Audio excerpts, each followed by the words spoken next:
Hello everybody.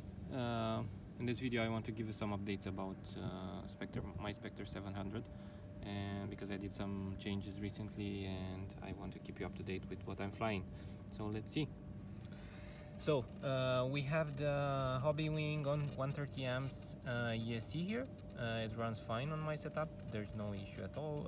Some people is running the 200 amps version, but I say that this is enough for a hobby grade flying style, not performance. If you go performance and you really push the helicopter to the limit, then maybe you needed the 200 amps, but for the weekend flyer, then this is good enough. Then I have the line BL750 MX motor. This comes from an older kit which I bought, the line 600L Dominator, and I sold the frame and I moved the electronics to the Specter frame. It's the same applies for the servos which I have here. They are the line BL1815H servos.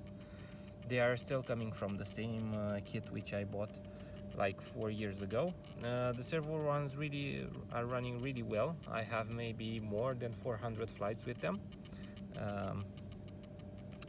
So as I said, they really run well.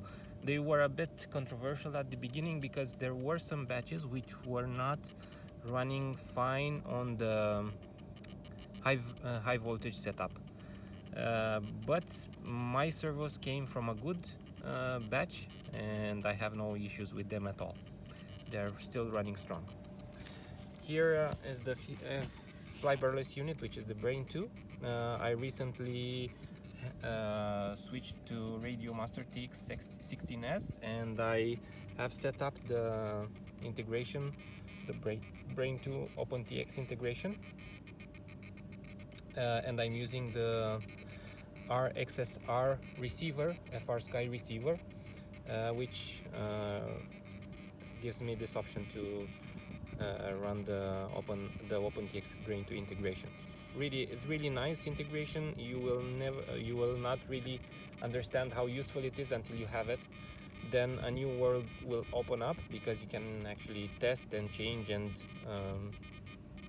do anything that you want with the Brain 2 parameters at the field, with a lot of ease. So yeah, I really recommend you to get this integration. Then I have the Azure 700 blades, really nice blades. Compared to the other blades which I fly, these blades are really sensitive in the center stick. They really require very small movements in the center to give a lot of bite. So they are really different than the other blades, and I'm not sure if this is really a good. They fly nice if you only fly them, but if you fly multiple setups, then this will really be different than your other setups, and sometimes maybe you don't want that. I'm also a bit I mean, I like them if you get used to them, but since I'm changing helicopters and I fly a lot of other setups, then I always need to have at least 1-2 flights to get used with the feeling of them. On the tail I have the Ultimates tail blades, really nice blades. They really do a good job. Yeah, so this is my setup. Let's see it flying.